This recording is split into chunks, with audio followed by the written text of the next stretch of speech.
What's up, YouTube? This is episode 45 of the Daily BE. And for today's topic, obviously I'm all dressed up. I'm wearing a tie, which is very rare if you see a lot of our videos here. There's one, in the realm of menswear, a lot of it has to do with proportion, right? And a great example is the width of your necktie should be pretty close to the width of your lapel. And that's something that can dictate a lot of your choices in neckwear. If you have a really wide lapel, something quite bold, usually that's going to dictate a wider necktie. And on the other hand, if you have a very slim suit, very slim fitting, kind of mid-century Mad Men type look, you have a very narrow lapel, therefore your necktie should be pretty narrow to kind of match that. And when there isn't that matching, you can kind of see the angles, the geometry just isn't quite right. Something's off. You might not be able to say what it is, but if you saw a real wide necktie on a guy wearing a suit with a very slim lapel, you'll kind of pick up on that. And so that simple thing about proportion with your necktie and the suit lapel or the jacket lapel is pretty key.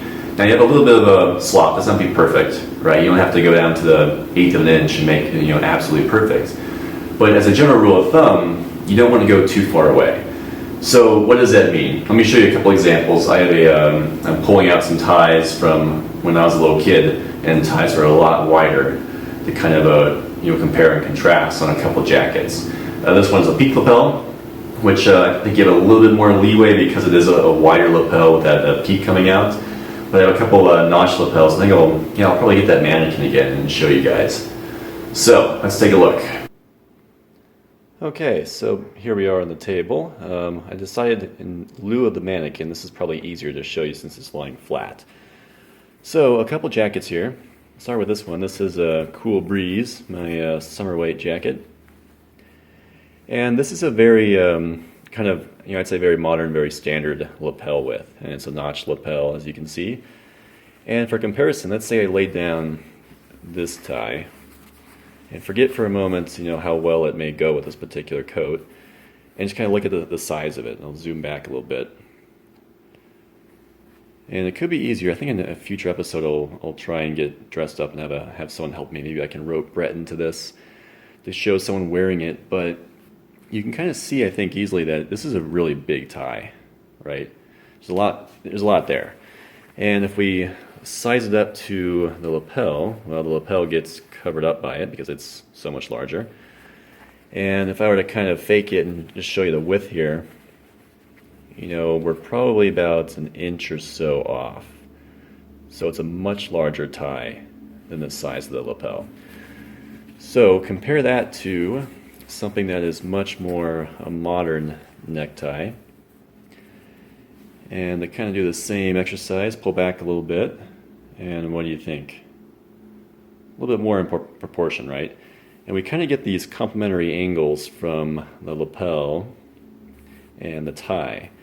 And this one, if we were to do that same exercise and kind of show the widest part of the tie to the widest part of the lapel, we're pretty close, right? Tie could be just a 1/4 of an inch larger, but that's okay. Again, you get to a point where you're kind of splitting hairs, but the takeaway is that this is a much better proportioned necktie for a suit jacket with this kind of lapel width. And one more example. Let's say we had a really slim tie, and I don't own myself a lot of really skinny ties, anything less than say 2.5 inches, to be honest. This is kind of the only one I have that's pretty narrow, and this is a knit tie. Admittedly a little bit different because this is a square, right? This is a square bottom, so we don't get any taper on it. However, this one, you would kind of need to have a little bit slimmer lapel to really pull this off, I think. A lot of times I'll be wearing this without any kind of jacket. For me, this is kind of more of a casual dressed down look, so I probably wouldn't have a jacket on anyway.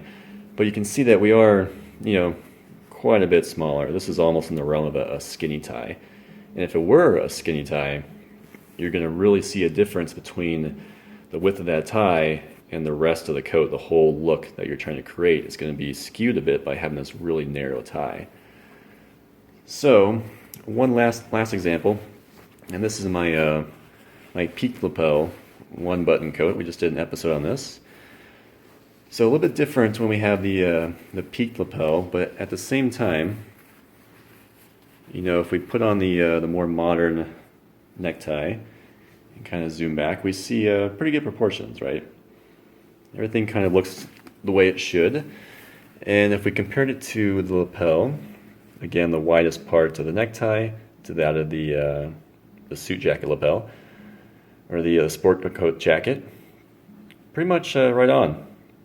And lapel or peaked lapels, you know, I would say you could probably get away with a little slimmer tie if you wanted to, because you get a little extra width just being a peaked versus a notched lapel. So, oh, and then one last thing, we'll just show you the 1995 necktie and kind of give you an idea of proportions again. This is still a very big necktie.